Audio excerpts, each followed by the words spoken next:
What's up, everybody? Okay, first off, these are bad words, so I'm just going to call one of these events a consumption.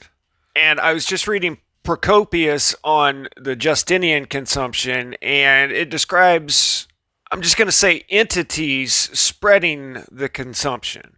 And this can actually be found back in the Bible if you've really read Exodus, and the Black D consumption event of the 1300s. And I just want to point out that you have this event in the 1300s where 2/3 of the population was consumed by various means.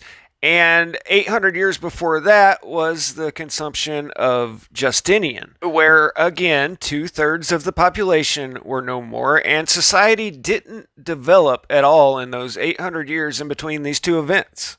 It's almost like the two were the same event and they took something called the Dark Ages and wedged it in the center of them. In Justinian's event in 500 AD, you get the Eastern reports of what happened, and then in 1300 AD, you get the Black D and the Western reports of what happened.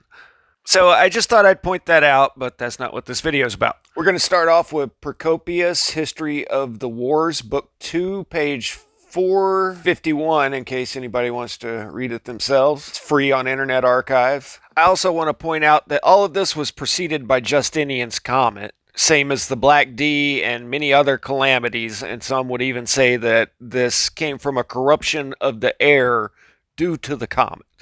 I'm going to read the whole thing, and it's a little while before it gets to the part about the supernatural beings, so if you want to just get to the juicy bits, feel free to skip ahead. So, 542 AD, allegedly, we'll talk about that. During these times, there was a pestilence, by which the whole human race came near to being annihilated.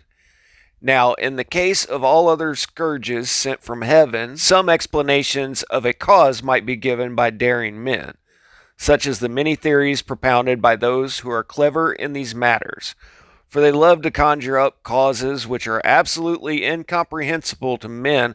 Any of that sound familiar lately? What, are you a virologist? You don't understand how this works. And to fabricate outlandish theories of natural philosophy, knowing well that they are saying nothing sound, but considering it sufficient for them, if they completely deceive by their argument some of those whom they meet and persuade them to their view. But for this calamity it is quite impossible either to express in words or to conceive in thought any explanation, except indeed to refer it to God.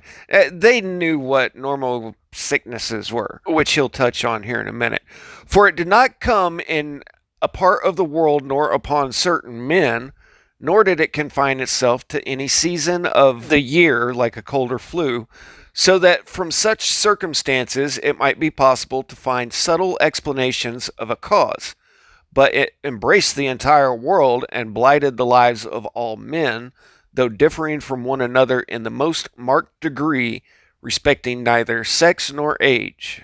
For much as men differ with regard to places in which they live, or in the law of their daily life, or in natural bent, or in active pursuits, or in whatever else man differs from man, in the case of this dis-ease alone the difference availed not.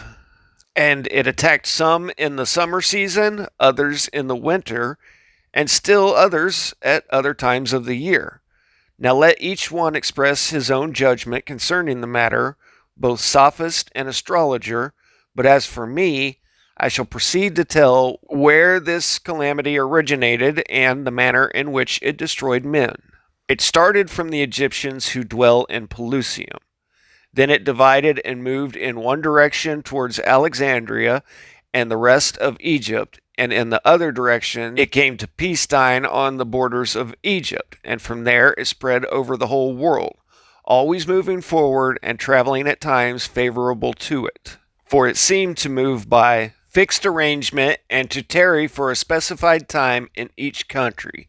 So it didn't just hit everywhere all at once, and if you think about it, you would have been hearing about, Alexandria just shut down, Jerusalem just shut down, and you'd hear about it hitting town after town coming your direction, casting its blight slightly upon none, but spreading in either direction right out to the ends of the world, as if fearing lest some corner of the earth might escape it. For it left neither island, nor cave, nor mountain ridge which had human inhabitants.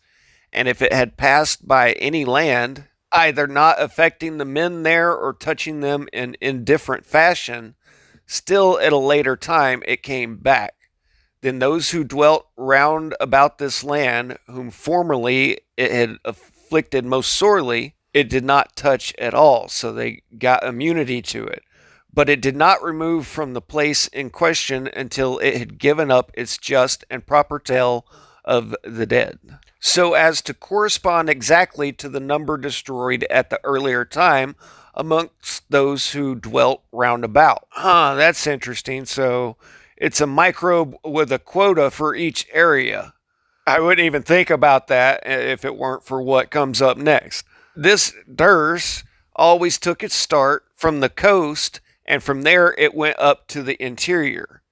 And in the second year, it reached Byzantium in the middle of spring, where it happened that I was staying at the time. Now, I want to point something out about the dating here. He just called it Byzantium. And Procopius is supposed to be writing this in 542 AD. Well, supposedly in 300 AD, Constantine turned Byzantium into the capital of the Roman world and renamed it Constantinople. But 200 years after that, Procopius is calling it Byzantium. This would be like somebody today mistakenly referring to Mexico City as Tenochtitlan. This is very anachronistic, and almost everything about Constantine seems fraudulent. Like the donation of Constantine and the other false decretals, which were falsified documents saying that Constantine, as emperor, had ceded all power over to the Roman Church, Roman Catholics. This convinced generations that the church had ultimate power until a philologist looked at the documents and noticed a bunch of words and phrases that were completely anachronistic, proving that those couldn't have been written at the time that they say, just like this use of the term Byzantium in 542 AD, which is 200 years into the 1,000-year reign of the Byzantine Empire, supposedly. 1,000 years, by the way, that you've never heard one story from. Anyway, now for the juicy bit. It started at the coastlines and then worked its way to the interiors of places, and in the second year it reached Byzantium, middle of spring, where Procopius was staying at the time, and he says apparitions of supernatural beings in human guise of every description were seen by many persons. And those who encountered them thought that they were struck by the man that they had met in this or that part of the body.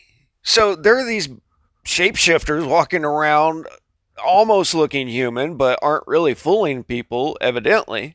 And I guess it felt like you got hit when one of them walked by you and decided it was your time. As it happened, and immediately upon seeing this apparition, they were seized also by the deserters. Now, at first, those who met these creatures tried to turn them aside by uttering the holiest of names and exorcising them in other ways as well as each one could. But they accomplished absolutely nothing, for even in the sanctuaries where the most of them fled, they were expiring constantly. Okay, let's pause right there. Are you guys hearing this? This is crazy. These are creatures that are evidently able to somewhat disguise themselves as humans, but having a bad fit on the meat suit, evidently, because they're not fooling anybody, and people are assuming they're demons, using Jesus' name, I guess, to ward them off, and it doesn't seem to be working, which, if you're using Jesus as the name, well, the J was invented in like the 1400s or something, so it's not his actual name. But I digress. They would encounter these creatures and then fall sick that day. And this isn't the only time that we have these reports in history, but to finish out here, they would shut themselves up in their room and pretend that they did not hear, although their doors were being beaten down, fearing obviously that he who was calling was one of those demons. But in the case of some, the pestilence did not come on in this way, but they saw a vision in a dream, and seemed to suffer the very same thing at the hands of the creature who stood over them, or else to hear a voice foretelling to them that they were written down in the number of those who were to die. Now, I want to point out that Procopius is supposed to be writing this in 542 AD, just after the events of 536 AD, which is just a date agreed upon, but the academic explanation for this is that there was a volcanic winter. But I've got a ton of evidence and even an eyewitness account that watched a heavenly body getting closer and closer until it rained fire down, and then the earth shook. For about 18 months afterwards, the sun didn't put forth its full light, and they described it as a dry fog.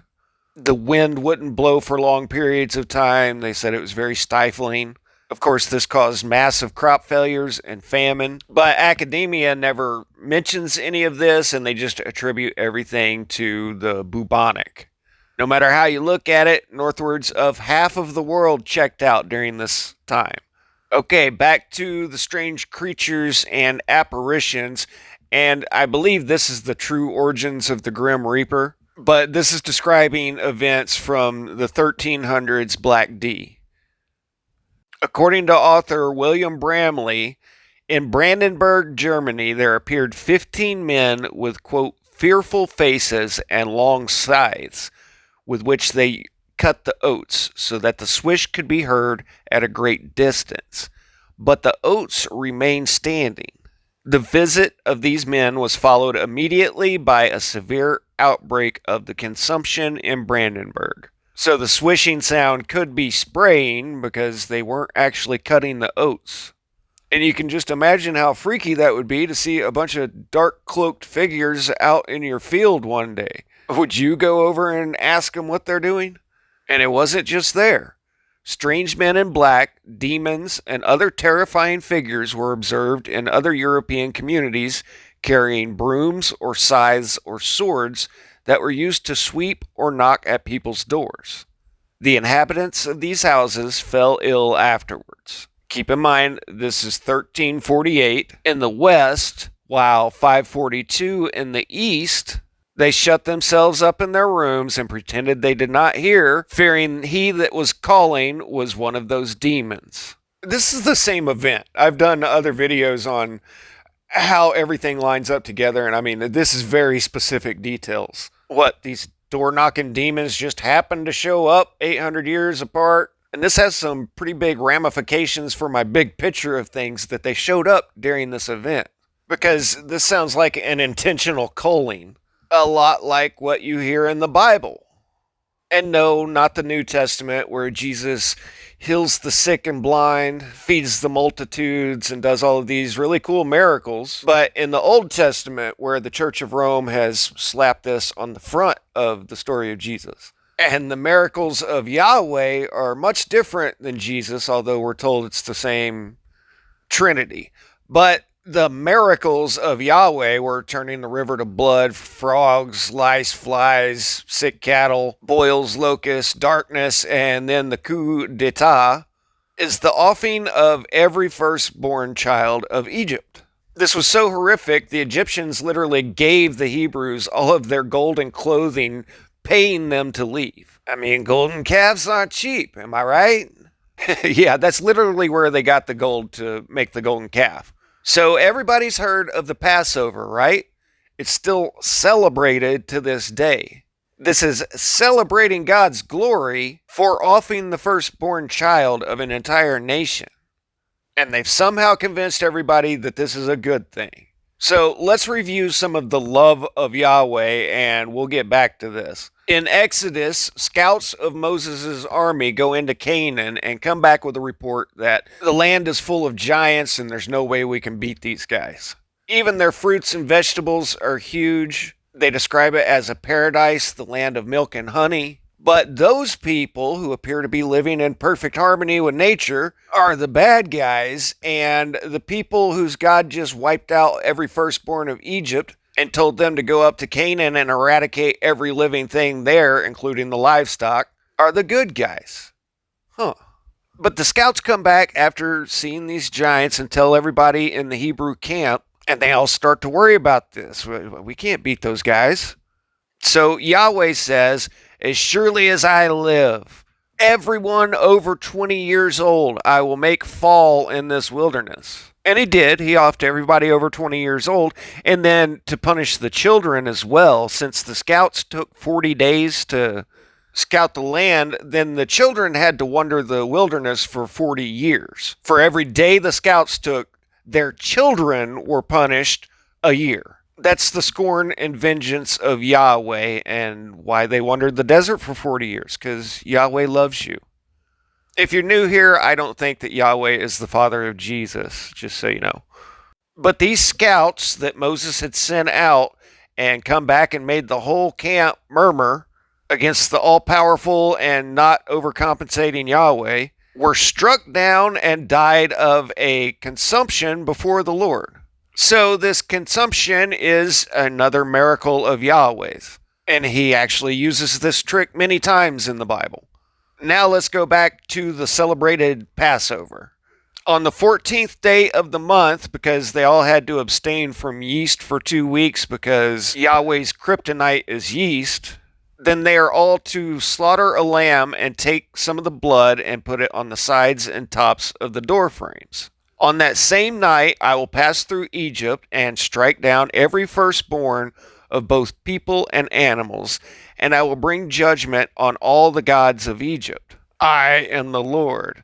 The blood will be a sign for you on the houses where you are, and when I see the blood, I will pass over you. No destructive what? No destructive consumption will touch you when I strike Egypt.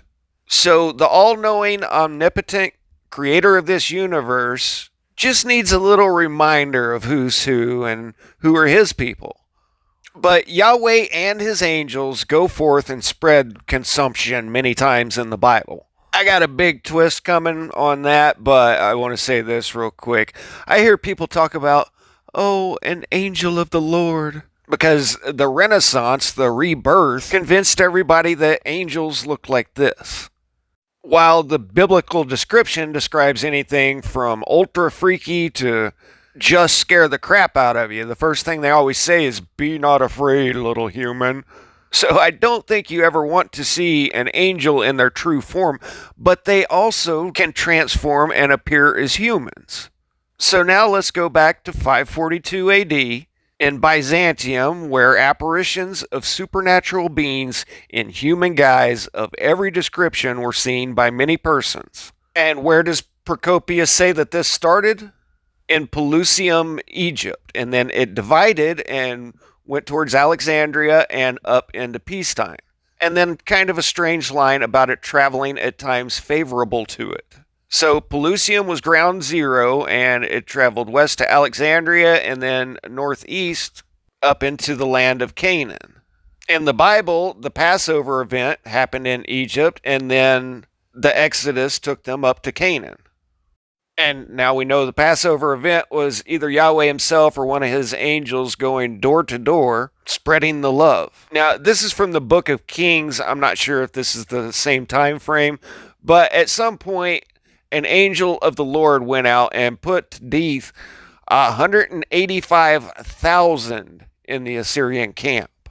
When people woke up the next morning, there were all these DVDs. But they're the good guys, so ignore all thoughts to the contrary. But, okay, let's look at this on a map.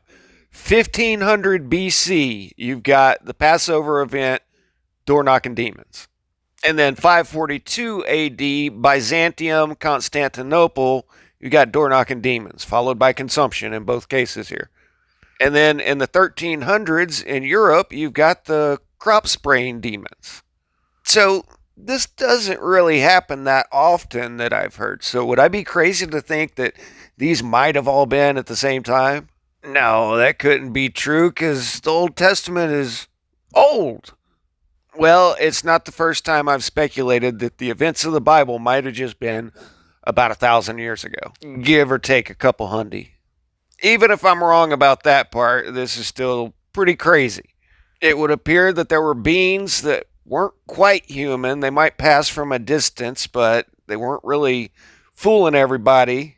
And seriously, what could you do? I mean, if this were right now, what could you do about it? Sprinkle some holy water on them and hope they burst into flames. This adds a new dynamic to the whole Earth shift cycle as well. And I haven't quite sat down and processed all of it yet, but strange things are afoot. Static out.